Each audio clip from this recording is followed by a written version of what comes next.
Good evening, everybody, and thank you so very much for being here this evening. First, I should like to say what a very great honor it is for me to be here. I should like to express my deepest appreciation to many people, to the family of the late and great Inoue Yasushi, Mr. and Mrs. Masanori Otani, Mrs. Ikuyo Uraki, and Mrs. Yoshiko Kuroda, for their generosity in establishing this award and extending it not only to Australia but also to New Zealand. Thank you very much. To the Japan Foundation for their sponsorship of this event, to Dr. Kohara for his very kind words as Consul General, to the scholars of Sydney University for hosting this award, to my longtime mentor in Nara period studies, Professor Minoru Senda, who is currently director of the Nara Nara Prefectural Museum, and to my colleagues in the School of Languages and Cultures at Victoria University of Wellington for their ongoing academic support. Like Dr. Mats Carlson, for me this evening is also somewhat coming full circle, because I'm delighted that Professor Hugh Clark is here in the audience with us. He was one of my very first teachers of Japanese in London a few years ago, and I'm just delighted to see him here today. And of course, lastly, to my husband, Jeffrey Rice, and my sons, David and James, for their patience with me when I fail on the domestic front because I'm doing other things. Well, I've been asked to explain to you this evening a little about my article, A Poem to Carp About. First, to place my analysis of this poem in the context of my research interests more broadly. I've spent several years now studying the 8th century texts known as Fudoki. These are regional descriptions or gazetteers, and they form part of the great 8th century historiographic project, as it's been called, which includes Kojiki, Nihon Shoki, the Fudoki, and the Manyoshu anthology. Well, I found that many of the myths recorded in Fudoki fit well with Claude Lévi-Strauss's structuralist approach to the narratives in mythology. Relevant to us in my analysis of the Carp poem is his contention that myths present narratives in which extreme polar opposites of each other contend to bring about a satisfying resolution in a balanced universal whole. At the same time, in my studies of Fudoki, I couldn't help being struck by the frequency of wordplay in the Fudoki myths, and I became interested in their significance as items of orality. That's to say, as the vestiges of storytelling and storytelling techniques from before the introduction of writing into Japan. In other words, from before literature. In common with pre-literate societies worldwide, puns and other forms of wordplay were an important part of conveying covert messages to the listener. In essence, puns arise from the belief in the powerful magic of speech, the power to conjure up what is uttered. We still say jokingly in English, speak of the devil, and he will appear. In Japanese, this is called kotodama, the spirit of the word. Puns, then, in pre-literate cultures, including Japan, were not the degenerate form of jesting that we regard them as today, but they were very often very serious indeed. And I discovered that through highly sophisticated puns and a complex network of thought association, a whole narrative of taboo subjects could be conveyed in only a few words. This includes tapu in the Polynesian sense of the word tapu. In ancient Japan, too, it may mean being taboo through being too sacred to utter overtly, or through being too profane, or even, as we'll soon find out, quite obscene. Well, that's the stuffy academic background over and done with. So now here's for the rather fun poem. It's a little bit naughty. The Manyoshu anthology is renowned for the beauty of its poems of love and of longing, as Dr. Kohara pointed out to us. But some small proportion of them, though, are regarded as nonsense poems. And the carp poem in question is one of those.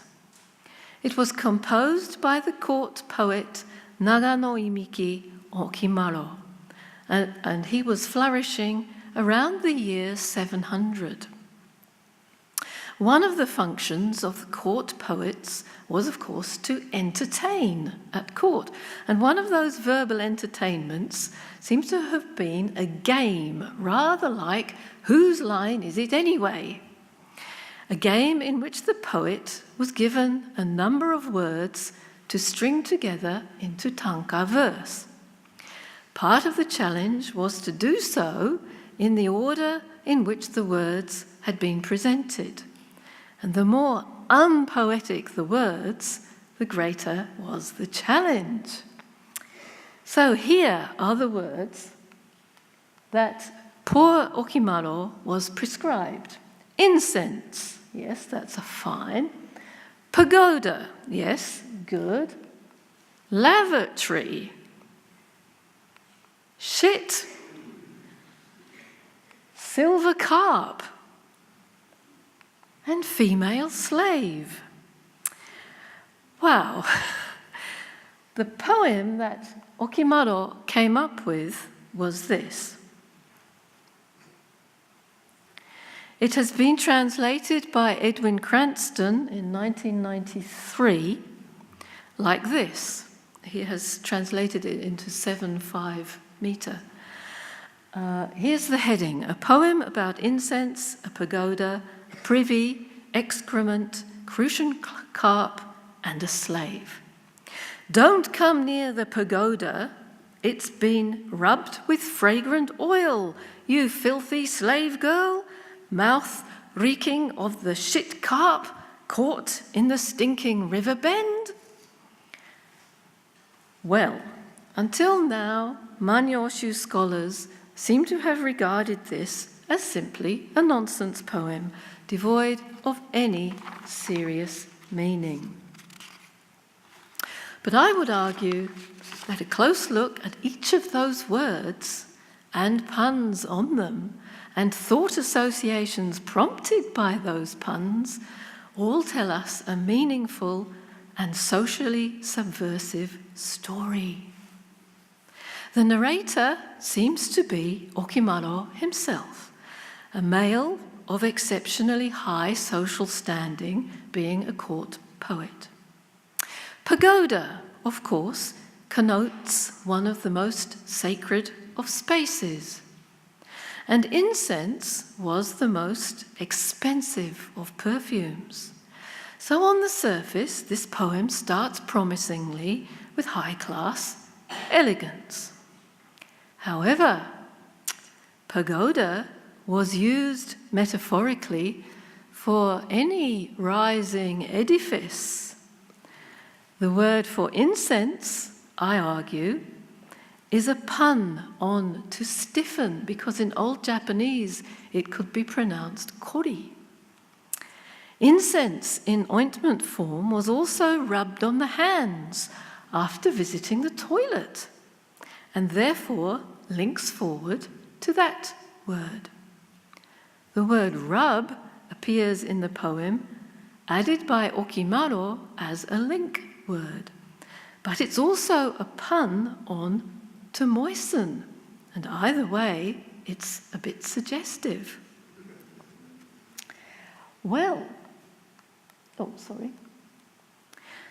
Toilets seem typically to have been sheds built over a bend in the river. This is a reconstruction of a Nara period toilet at Akita Castle, and it's believed to have been one of the most luxurious toilets in Japan in its day. I'm grateful to fellow Fudoki scholar Dr. Anders Karlqvist of Iwate Prefectural University for permission to use his photographs. Silver carp, called huna, frequently scavenged in the filthy mud below the latrines. But huna was also a metaphor for female genitalia, and it seems to have been used as a trope for a licentious woman. Moreover, through thought association, this silver carp reminds us of koi carp, that East Asian symbol of masculinity. So we have a dyad here of two kinds of carp, and koi is also a pun on the word for love. So, whereas the poem started with the assumption that the speaker is a male of the highest class, it closes with reference to the slave girl. Slavery was not officially abolished in Japan for another 2 centuries after this poem was written. So she is the most lowly of social outcasts. As such, she should have been untouchable. The poet then seems to me to be exhorting the slave girl not to approach his pagoda. Even here there is double entendre, because the word for approach in Old Japanese was used more specifically to mean to have a sexual relationship. So this poem is rife with sexual innuendo. The high-class male is exhorting the slave not to tempt him into seduction, or so it appears on the surface. But somehow we get the feeling that his exhortation of rejection is in itself an ironic, come on. It's a no, no, no that really means yes. Well, apart from the wit and sheer cleverness of the interrelated word plays, which I think are astonishing, and the sexual tension that they imply, the poem also presents the tension between extreme opposites, just as Levi-Strauss pointed out for myths. We have the male and the female, the highest and the lowest positions in society, the most sacred place, the pagoda, and the most defiled of places, the lavatory, the most valuable of perfume against the stench of the latrine, the man's pagoda and the woman's silver carp. The tension is only relieved by the audience's laughter. This then is not a nonsense poem, in my view. Like other Manyoshu poems, its themes include that of love and longing, and yes, a bit of lust too. In cryptic and amusing form, it's actually a no-nonsense poem, revealing a narrative and a commentary on some taboo and serious subjects. For my rather risque alternative translation, please refer to my article. 本日どうも大変お騒がせいたしました。Thank you very much.